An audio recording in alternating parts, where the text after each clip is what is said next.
नमस्ते सभी को। 26 तारीख की परीक्षा में आप सभी शामिल होने जा रहे हो। मेरी और मेरे पूरी टीम की तरफ से आपको खूब खूब शुभकामनाएं। आप सफल हों, अपने उद्देश्यों को पूरा करें, यही मंगल कामना है। परीक्षा हॉल में आपको कैसा प्रदर्शन करना है, उस समय आपका व्यवहार कैसा होना चाहिए, उस बारे में केवल अपन 5 मिनट डिस्कस करेंगे। पहली बात, आज यानी 25 तारीख को परीक्षा से एक दिन पहले आपको पर्याप्त नींद लेनी है। जितना आप रिफ्रेश रहोगे, मन की शक्ति का उतना उपयोग कर पाओगे। प्रश्न आंसर ओमर शीट में का जो क्रम है उसमें आप अपना अच्छा प्रदर्शन कर पाओगे। अच्छी नींद ली, एग्ज़ाम का जहाँ सेंटर है आपका वहाँ पर आप 1 घंटे पहले पहुँच गए। 1 घंटे पहले पहुँचे, आपने ये भी सुनिश्चित कर लिया कि आपके पास में प्रवेश पत्र की दोनों कॉपियाँ हैं। अगर आप 2 एग्ज़ाम दे रहे हो तो 2 फोटो भी हैं, आपके पास में ID प्रूफ भी है, आपके पास में पारदर्शी पेन भी है, और आप एग्ज़ाम के जो निर्देश हैं उस अकॉर्डिंग परीक्षा हॉल तक पहुँच चुके हो, परीक्षा सेंटर तक पहुँच चुके हो। जस्ट आधे घंटे पहले आपको परीक्षा हॉल में एंट्री दी जाएगी, आपको आपके रूम में एंट्री दी जाएगी। आप अपनी टेबल पर बैठे हो, पेपर और ओमर शीट का वेट कर रहे हो। उस समय शिक्षक इधर उधर घूम रहे हैं, तो आपको उस समय बिल्कुल संतुलित रहना है और उस समय खुद से कुछ बातें करनी है। ये बातें आपको 2.5 घंटे के लिए, 2.5 घंटे का जो पेपर है उसमें आपको रिफ्रेश रखने के लिए, पूरा संतुलित रखने के लिए खूब ज़्यादा ज़रूरी है। तो पेपर देने से पहले आप आधा घंटा पहले जब एग्ज़ाम हॉल में बैठे हो उस समय आपको खुद से क्या बात करनी है। पहली बात, मैंने जो सिलेबस कवर किया है, मैंने जो पढ़ा है उसका प्रेजेंट करना है।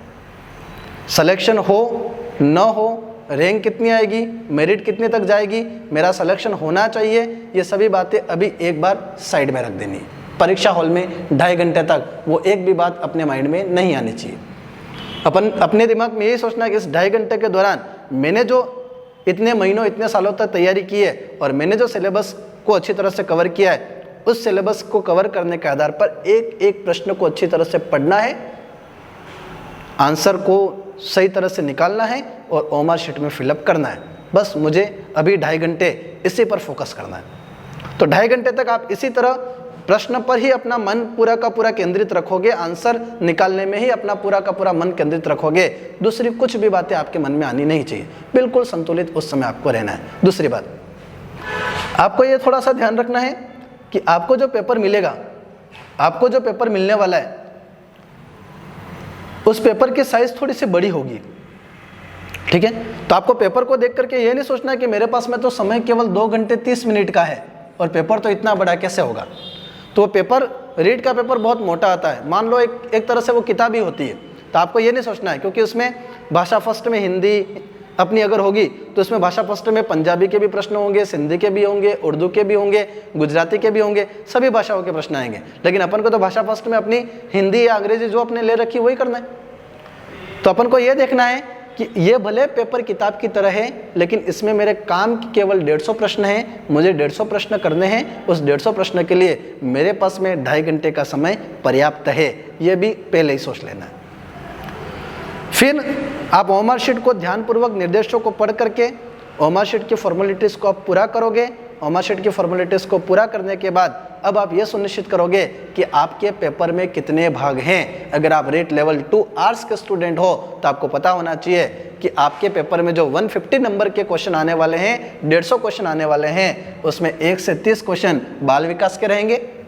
30 के बाद में जब 31वां क्रम स्टार्ट होगा और 31 से 60 तक जो 30 क्वेश्चन चलेंगे वो भाषा फर्स्ट के चलेंगे। 60 के बाद जब 61वां नंबर का प्रश्न चालू होगा, 90 तक पहुंचेगा, तो ये 30 क्वेश्चन भाषा सेकंड के रहेंगे। और 91 से लगा करके जो क्रमशः 150 क्वेश्चन तक जो अपना क्रम चलता रहेगा वो विषय आधारित प्रश्न रहेंगे, जैसे आपके हिस्ट्री के, ज्योग्राफी के, पॉलिटिकल के, इकोनॉमिक्स के, टीचिंग मेथड के। अगर आप रीट लेवल 1 के हो तो 91 से लगा करके आगे के 30 क्वेश्चन आपके गणित के रहेंगे और 121 से लगा करके 150 क्वेश्चन आपके पर्यावरण के रहेंगे। ये आपको पता ही है। अब आपको ये देखना है कि आपके पास में 2.5 घंटे का समय बहुत पर्याप्त है और इस 2.5 घंटे के समय में मुझे पहले कौन सा खंड करना है, उसके बाद कौन सा खंड करना है, उसके बाद कौन सा खंड करना है। तो आपने जो माइंड सेट कर रखा है उसके अकॉर्डिंग आपको वो भाग करने हैं। लेकिन मैं एक उदाहरण के लिए बता रहा हूँ।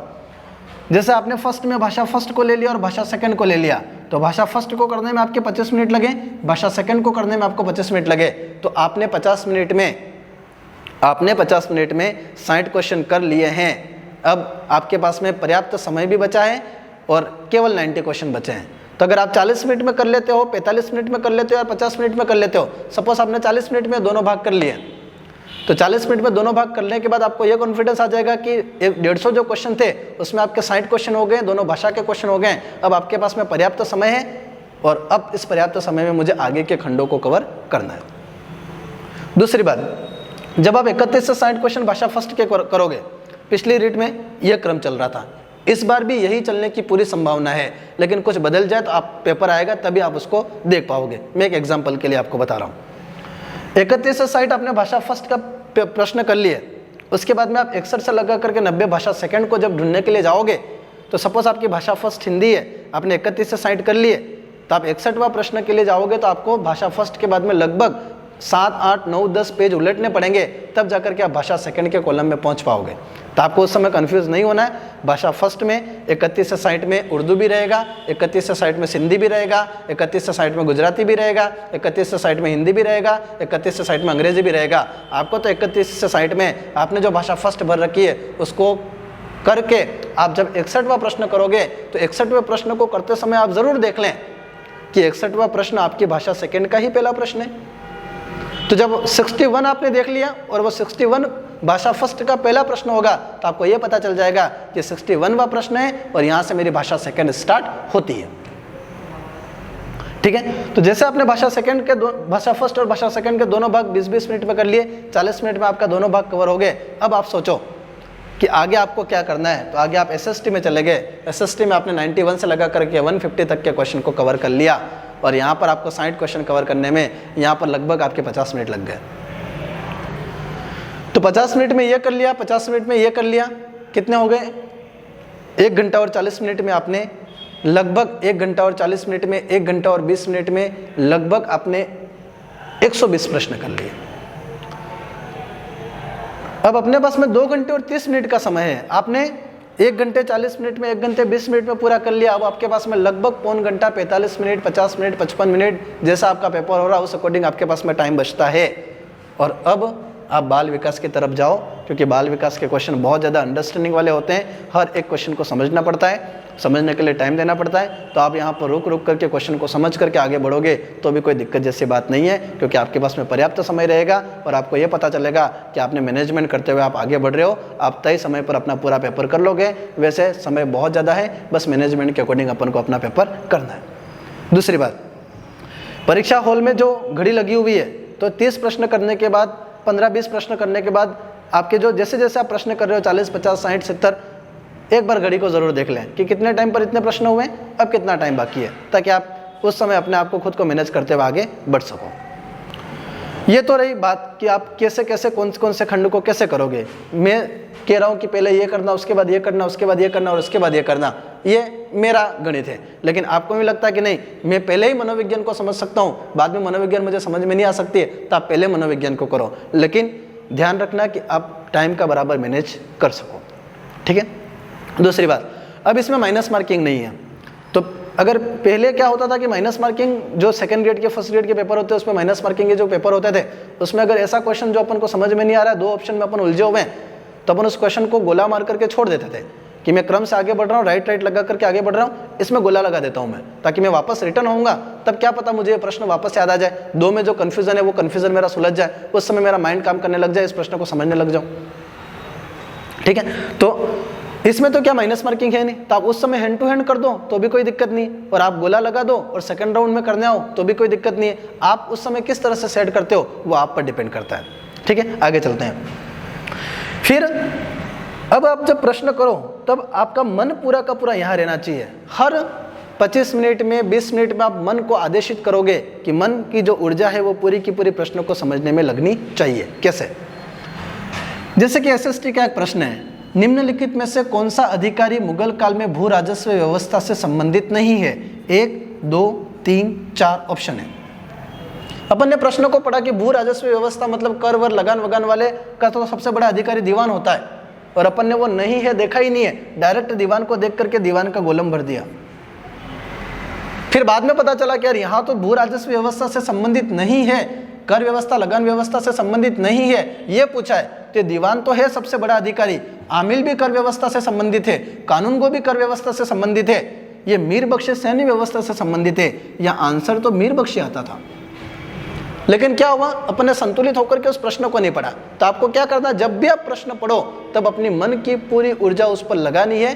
प्रश्न को पढ़ते समय पेन का यूज करना है, नहीं है ये पूछा है उसके नीचे अंडरलाइन कर देना है।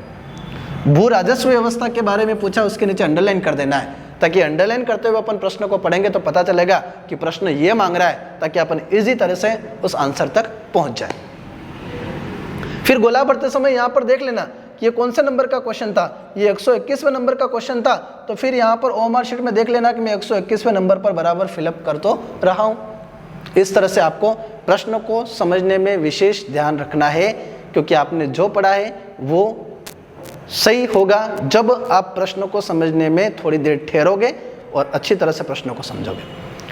तो हर पार्ट को करने के बाद में टाइम देख लें, शिक्षक से पूछ लें, और कौन सा पार्ट कब करना है, उसके बाद कौन सा पार्ट करना है, उसके बाद कौन सा पार्ट करना है, ये आप ज़रूर आपके माइंड में एक बार ये प्लानिंग सेट कर लें, ताकि एग्ज़ाम हॉल में आप अपना समय को बिल्कुल सही तरह से संतुलित कर सकें। ठीक है, इतनी बातें आपको मोटी मोटी ध्यान रखनी है। पहली बात क्या थी, पहली बात यह थी कि आपको एक तो नींद अच्छी लेनी है ताकि आप रिफ्रेश रहो। दूसरी बात क्या थी, समय से 1 घंटे पहले आपको पहुंच जाना है। तीसरी बात, एग्जाम हॉल में आधे घंटे पहले आप जब बैठे हो तो अब आपको ये नहीं सोचना कि मुझे सिलेक्शन के लिए ही पेपर करना है। सिलेक्शन, मेरिट, रैंक सब बात की बात है। अभी मैंने जो सिलेबस कवर किया है उस अकॉर्डिंग मुझे मेरा पूरा पेपर करना है। चौथी बात, आपको ओएमआर शीट अच्छी तरह से फिलअप करनी है। पांचवी बात, ओएमआर शीट को फिलअप करने के बाद जब आप पेपर खोलोगे तो आपको यह पता होना चाहिए कि पेपर इतना बड़ा है, कोई दिक्कत नहीं है। इतने बड़े पेपर में मेरे काम के तो केवल 150 क्वेश्चन है। फिर आपको यह पता होना चाहिए कि 150 क्वेश्चन में भाषा फर्स्ट भी है, भाषा सेकंड भी है, बाल विकास भी है और आपका सब्जेक्ट भी है। तो आप कौन सा खंड पहले करोगे। हर खंड को करने के बाद टाइम देख लें, दूसरा खंड करने के बाद टाइम देख लें। आपको जो प्रश्न नहीं आ रहे उसको आप गोला लगाते हुए आगे बढ़ जाएं। अगर आप माइनस मार्किंग नहीं है तो आप उसी समय थोड़ा सा रुक करके उस पर आंसर निकालने लग जाओ तो भी अच्छी बात है। तो एक साथ भी कर सकते हो या सेकेंड राउंड में भी कर सकते हो, जैसे आप सुटेबल आपको लगता है वैसे आप उस प्रश्न पत्र को सोल्व करें। ठीक है। तीसरी बात, जब आप प्रश्नों को पढ़ रहे हो तो प्रश्नों को अच्छी तरह से पढ़ें, मन पूरा उस पर केंद्रित रखें। 2.5 घंटे के दौरान 3, 4, 5 बार मन को आदेशित कर दें कि मन का पूरा पावर प्रश्नों को समझने में लगे, मन का पूरा पावर अच्छी तरह से प्रश्न समझ करके आंसर निकालने में लगे। सुनिश्चित करें कि आप जो प्रश्न पढ़ रहे हो, जो आंसर निकाल रहे हो, उसी क्रम में आपके गोले लग रहे हैं। तीसरा, माइनस मार्किंग नहीं है तो अपन को 150 प्रश्न पूरे करने हैं। तो अगर अपन ने 120 प्रश्न, 110 प्रश्न, 100 प्रश्न जो भी आपने राइट कर दिए हैं, उसके बाद आपको लगता है कि यह प्रश्न मेरे को नहीं आ रहा है, यह प्रश्न मुझे सही करने हैं, तो आपको उस प्रश्न को बहुत अच्छी तरह से पढ़ना है ताकि आपको नहीं आ रहा है और उसको सही करना है। नहीं आ रहा है और उसको सही करना है तो आपको उस प्रश्न को बहुत अच्छी तरह से पढ़ना है और उस प्रश्न को ध्यान में रखते ही आपको आंसर देखने हैं। प्रश्न ये पूछ रहा है, आंसर ये, प्रश्न ये पूछ रहा है, आंसर ये हो सकता है। इस तरह से आपको आंसर तक पहुंचना है। याद रखना, अगर 120 नंबर, 130 नंबर आए, इतनी खुशी नहीं मिलेगी जितनी खुशी तब मिलेगी जब प्रश्न ही नहीं आ रहे थे और उस प्रश्न को करने के 5 और 5 पे से 3 प्रश्न राइट हो गए, तो अपन सबको फोन कर करके कहेंगे ये प्रश्न मेरे को नहीं आ रहा था, ये नहीं आ रहा था, ये नहीं आ रहा था, लेकिन मैंने इस आधार पर किया, इस आधार पर किया, इस आधार पर किया, तो 3 प्रश्न मेरे राइट हुए। तो 120 नंबर आ रहे उसके बारे में चर्चा नहीं करोगे, वो 3 नंबर के बारे में चर्चा करोगे कि 3 प्रश्न मेरे को नहीं आ रहे थे और मेरे राइट हुए। तो वो जो नहीं आ रहे हैं प्रश्न, 15, 20, 25, 30 प्रश्न जो आपको नहीं आते हैं, 40 प्रश्न जो भी आपको 100 के बाद में 150, 110 के बाद में जो भी प्रश्न आपको नहीं आ रहे, 120 के बाद जो भी प्रश्न आपको नहीं आ रहे, उस प्रश्न में भी आपको पूरी मन की शक्ति से प्रश्न को पढ़ना है और उस प्रश्न को माइंड में रखकर ही आंसर को देखना है, ताकि वो प्रश्न अपने कम से कम गलत हो, वहाँ से भी अपन राइट निकाल सकें, ताकि अपने नंबर में थोड़ा सा अपन और इजाफा कर सकें। ठीक है। और बिल्कुल एग्ज़ाम में प्रेशर नहीं रहना है, बिल्कुल मुस्कान के साथ बैठना है, एक सामान्य व्यवहार करना है, एक घर में बैठे हो ऐसा व्यवहार करना है, एक टेबल आपका ही घर में लगा हुआ है, टेबल पर बैठ करके आप कोई मॉडल पेपर ही सॉल्व कर रहे हो ऐसा रखना है, बिल्कुल सामान्य रख करके सामान्य मन स्थिति के साथ में पेपर करना है। आप ज़रूर सफल होंगे क्योंकि आपने मेहनत की है, आपने अपने सिलेबस के साथ न्याय किया है, आप बेस्ट हो, आप पूर्ण हो, आप में ज़बरदस्त आत्मविश्वास है और आपको अपना पेपर में अपना बेस्ट से बेस्ट देना है। आप सभी को एक बार पुनः शुभकामनाएं, अच्छे से पेपर दें। धन्यवाद।